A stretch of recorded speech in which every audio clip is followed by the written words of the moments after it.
Hello.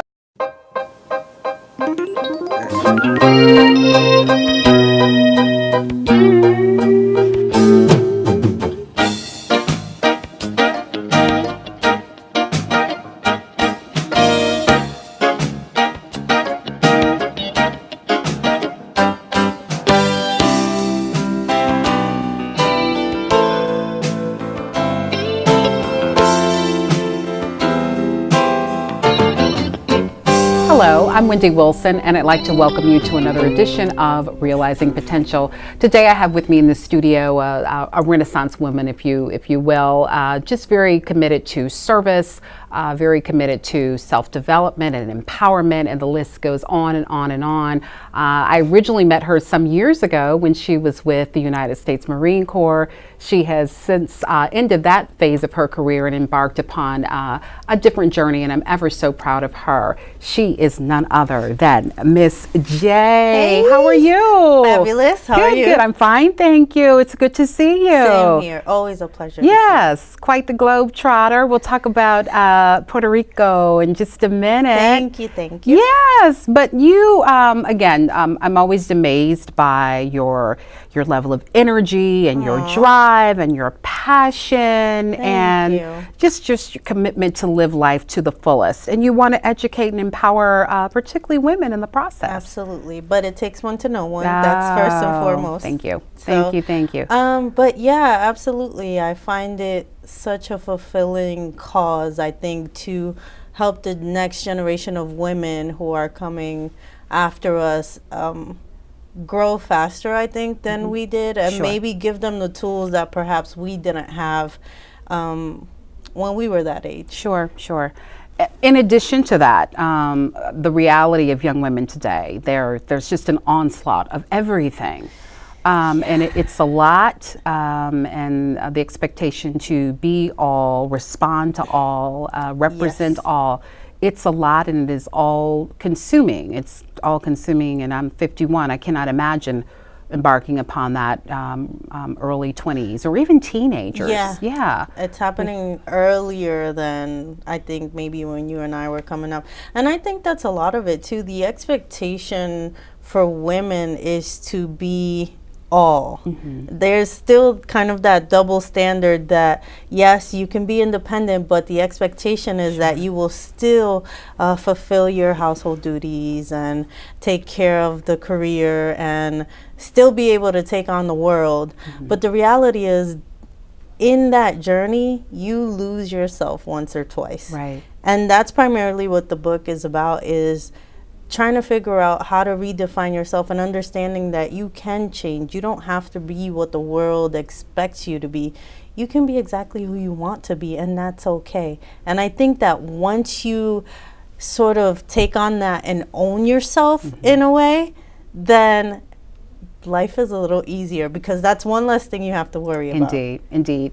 I've been always struck by you and your ability to be very transparent and forthcoming with your experiences, good or bad, but they comprise this great woman that sits before me. Thank you. So let's help those listeners out there, particularly those young women, that's your target audience, that demographic, about what has led you, or what was the inspiration for you to then produce this piece? Sure. And how we can all have a similar journey in that regard. Because when you are transparent, it is very freeing. It's amazing how we become bogged down and burdened with, again, trying to live up to all of these different expectations. And we then deny ourselves our authentic self. Oh my gosh.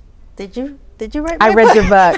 You must have wrote it. I read your book. I did not, but I'm looking forward to it.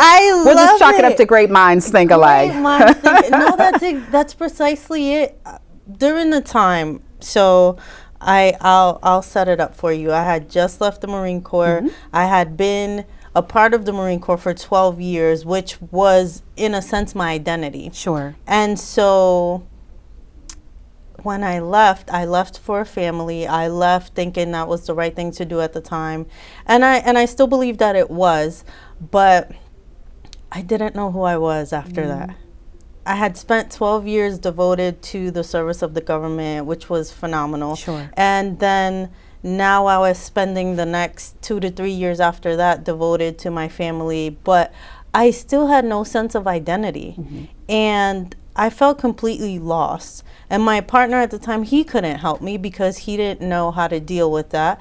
And it was just a journey of trying to decide, okay, who do you want to be? In essence, what do you want to be when you grow up? And what does that look like? And on a deeper level, who do you want to be as a woman? And for me, there was so many unanswered questions, and I had great women who surrounded me, who helped me along the way, but it was really a personal journey that I think a lot of women are afraid to talk about because, like you said, it's so personal, and it's not necessarily your authentic self is not always readily accepted. Sure. And for me, it was, wow, I'm not so happy with my body, or, oh, I went through a depression because I didn't know who I was, so I gained weight and I look different, and I'm a mom and my body changed and my financial circumstances changed. Now I'm dependent on somebody else, and it was a mess. That's exactly what it was. But I'm so glad I went through it, because now when a woman comes to me and she's in her mess, I can help kind of find a little piece to that. Great. And say, you know, you can come out on the other side. You will. It's just about, do you want to? And one of the first quotes that I use in the book is from a mentor of mine, and he said, you are the prisoner and the guard of your own jail. So you have the key. You decide, do you want to remain in the jail or do you want to set yourself free? And from the moment that I decided I no longer want to be a slave to myself or my past or my circumstances, I want to be free, from that moment on, it was just a peaceful kind of situation within me. I think we all somehow struggle and fight ourselves Indeed. at times. And when I made that decision to change and own myself, the good, the bad, and the ugly, then I said, world, this is who I am. Take me as I am. It is very freeing. Two things that you said.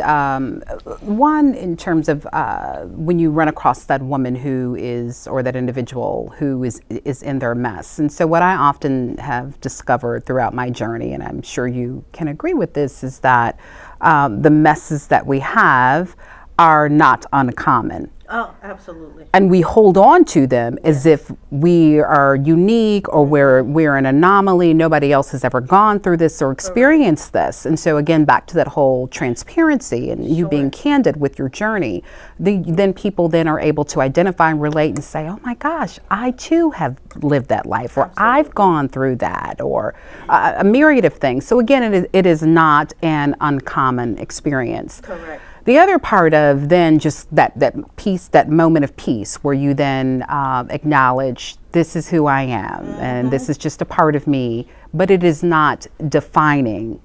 Correct. Right. We need to move beyond it. And so having the key to either stay in that moment, to lock yourself up in that jail, that self-imprisonment, or to free yourself. Absolutely. I totally agree with that. And it's just, like you said, they're not uncommon topics, but they're still kind of taboo. It's not socially acceptable for a woman to talk about hardship or the things that she's been through. She's expected, if she's independent and strong, to always show that face to the world.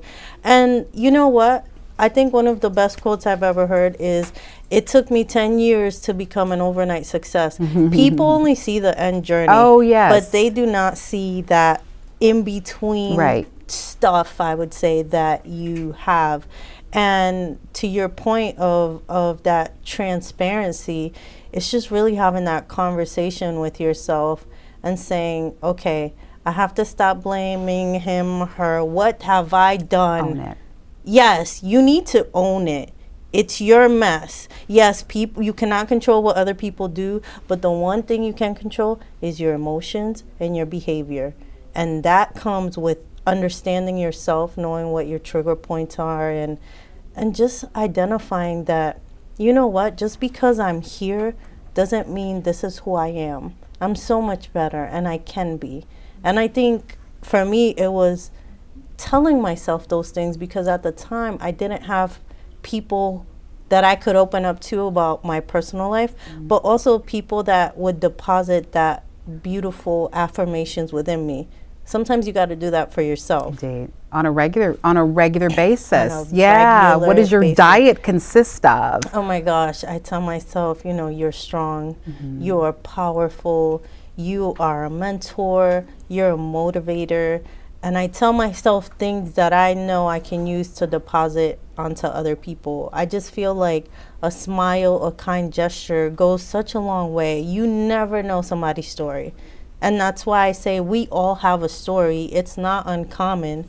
We just don't share them. Right, right. We just don't share. You reminded me of this, and I don't have it verbatim, but this Nelson Mandela quote, but the person was posing a question to him about, my goodness, 27 years in prison, you know, what were you doing with that time? And so his response to that, as I was preparing for now to become president. That's exactly. Isn't that, oh my gosh. And so I got chills when I said it. I read it all the time. I should know it verbatim because it's on in my mirror in my bathroom. But we can stay so bogged down in what is wrong, or what it should look this way, it should be this way, instead of examining that and understanding that that's part of the process, and it is not all self-defining. Yes. The other part that you said, and I think this, if you could put a spin on that, this portion of the book, and Sure. we need to target teenagers, and I'll buy hundreds of copies so I can have my lovely teenager read it. But we just had a conversation last week, and you cannot, and I said that to him, you can't control what people say to you, what they do to you, but all you can do is control how you respond to the moment. Absolutely. To the moment. Yes, and I mean, that was so difficult to learn for me, because I was just in a space where you almost get tired of people, because you feel like, oh my gosh, I'm being attacked from all angles, and nothing's going right. But I learned to accept the good and the bad. Why? Because I said, I'm phenomenal. I'm phenomenal as I am. And the reason I am that way is because experiences have shaped me to become the person I am. So now, at the stage of my life where I am, I accept these shaping experiences as something wonderful. It's not always wonderful to go through it, right. But I know there is a lesson to be learned, and I just accept that now instead of fighting it. And I definitely agree, this is something that teenagers should read. One of the things that I saw was just a teenage girl, and she was having fun with a couple guys. This was like 4 or 5 years ago. It was a video. But when I looked at her face, to me, she seemed lost. And immediately I thought, you know, where are her parents? Are they lost as well? Wow. And if I could talk to that girl, what would I say? And a lot of that came out because unfortunately, there are young women who don't often value themselves the way they should, because they feel, and young men too, because they feel that they need to be validated by somebody else. Yes. And I am so here to tell you, no, that is not the case. You need to validate yourself and walk with pride. Whatever your path is, walk it with pride, knowing that you tomorrow have the opportunity to be your best self all over again. So what are you going to do with that opportunity? I think, and you may touch upon this in the book, and I look forward to reading it. And you said this word, this magic word, no. No. And we don't learn that early enough. Yes. That we, particularly as females, do not have to say yes to everything. Agreed. Because oftentimes, and this has been my journey, is that you don't even have to, the question is not even posed. it is just assumed that you will say yes. Correct. And I see that manifest with young girls early on. Speak to that, because it takes a lot of courage to say no. It does, but it takes a lot of courage to not want to be like everybody else, because you got to think this generation is growing up in the social media Yes. where, I mean, like, I see so many women on social media, they look amazing. They're like perfection, right? And I used to be the kind of girl that I'm like, oh, I want to be like her and I want to be like her. And I'm like, no. I love who I am. Yes. I can't be like her, but she can't be like me Right. either. And so I think to that point of saying no is just saying, you know what? No, I don't have to be that way. And that's okay. We don't have to love each other. That's okay. I'm not going to change you. That's okay. But yes, there will be people who will continue to impose themselves on you. And it's really okay for you to have a delicate conversation where you say, I'm not comfortable with this. The answer is no. And that can be in school, Right. in your career, in your personal relationships, Right. family and friends, Yes. who are the biggest culprits. So it's okay to say that. Right. And you know what? If somebody walks away from you because you said no to them politely, then they probably weren't meant to be in your life to begin Oh, with. I agree. Yeah. And I think it's something about, you have years to go with this, but it's something about, and I knew I saw a change in me. So the closer I got to 50, and then when I hit that 50 mark, so then when you start mastering no, part of that mastery, you do it without explanation. Yes. So just That's, thank you. I'm going to take no, that. yeah. Start practicing now. I am going to no, start it's not a good time, or just no. But thank you for asking. It's very. I love that. And yeah. you know what? It's empowering. It is. And you know what's more empowering than just saying no is knowing that there's no anger behind that. Some people say no to be spiteful. Right. No, that's just not where I am. Absolutely. And that's okay. Yeah. Because I'm of the opinion that the more that you explain, it's almost as if you're seeking that individual's permission. You're asking their permission to say no, and yeah, That's true. Only you know you and your circumstances the best. So And you don't have to explain those right, things. right. I love that. Yes. So this is your second book, and I know we're here to discuss Redefine Yourself, but I think it's important we all struggle, I shouldn't say we all, but a lot of people, and I'm one of them, struggle with time management. And so you have found time to write 2 books. This is your second one. You are back and forth to Puerto Rico. You're playing a role in the relief effort. Yes. You have an amazing young son. I The do. list goes on and on, back to that whole Renaissance woman. So tell the viewers, how do they, particularly our students out there, because it's easy to come up with excuses as to why. Then the question then becomes, but then what are you doing with your time? Yes. Yes. Well, the first thing I've heard is we all have 24 hours in a day. So when I look at very successful people, I say, well, how did they use their time? And why can't I do the same thing? Right. If you really want to, I always say people make time for the things that they want. If you want to go to a party, you'll make time for it. Yes. But if you want to do your homework, you'll make time for that as well. So really, for me, it was just saying, I have a goal. I want to achieve it. I want my son to have a legacy built by his mom that he can take on and go forth with it. I know that I want to help our communities. I want to do that. I know that I want to write another book. Okay. And I'm currently in an MBA program. So Oh. I just don't believe in limits. I don't believe that. I believe limits are self-imposed. They are. So if you tell yourself, I can't do something, you're absolutely right. You can't and you won't. But if you tell yourself you can, then you will. And for me, that is everything. I learned early on, there's no such thing as can't. There's nothing I can do. I mean, I'm 5'5". I was 5'5" with these 6 feet tall guys.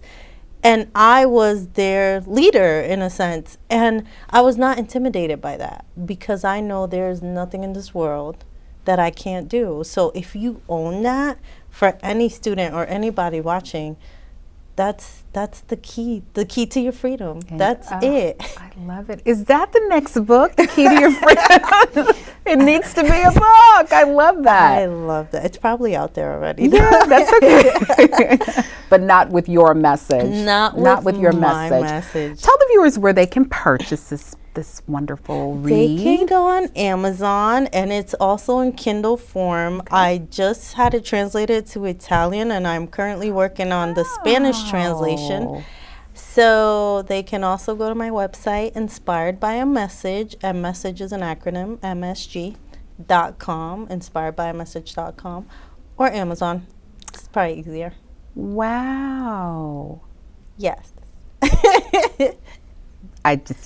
You continue to amaze. I don't want to miss this opportunity also, again, making the point that you earlier addressed, is that you do what you want to do, and you make time for what you want to do. Okay. So you have found and made time to support Puerto Rico and the relief efforts. Please share with the viewers the progress that you've witnessed. Is there anything that the viewers can do to continue to support that area? Just because before you go any further, but sometimes we let the media control and dictate messaging that we receive. So we assume that just because we don't catch it, we haven't seen anything on the news about it or read about it, that all must be well. And that is not the case. No, it's not. There's still a lot of people who are displaced. They don't have any electricity, or primarily what I'm doing is working with a company that's going to reconstruct the homes, or at least bring it to a space where it's habitable. Yes.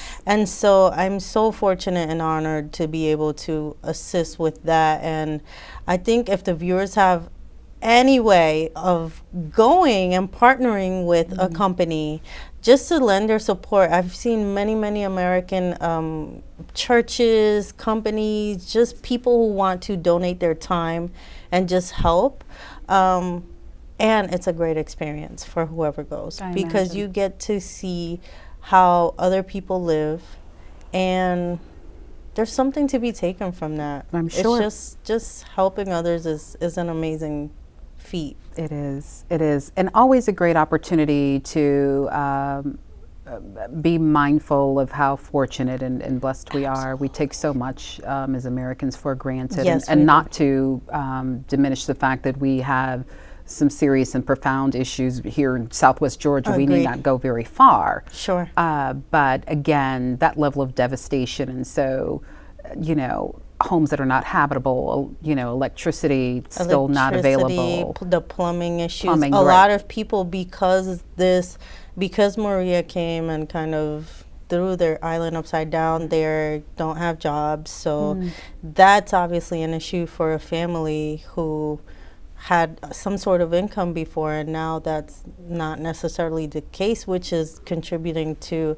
depression and it's so sad. So for me, being able to help somebody with their roof or a window, and just they're so thankful and so humble by it. So it's really an awesome experience. Wow. Yeah, it really is. Well, good. Well, hopefully what I'd like to do is, you and I always stay in contact, but I'm sure this is full of all types of inspirational words, and so I'd like to purchase a few books, and so when you go back to Puerto Rico, if you can just put those in the hands of some, that would be amazing. Some amazing young women who are in need of that. You are so right about the mental health component. We always we always discuss what we visually see, and so you look well, but we don't know what's going on in our minds and in our overall spiritual and emotional health. And we discovered that with Hurricane Katrina. Yes. The mental health effects of that devastation. Absolutely. So, I mean, just imagine taking everything you have, everything you own, just gone in days, moments, hours, and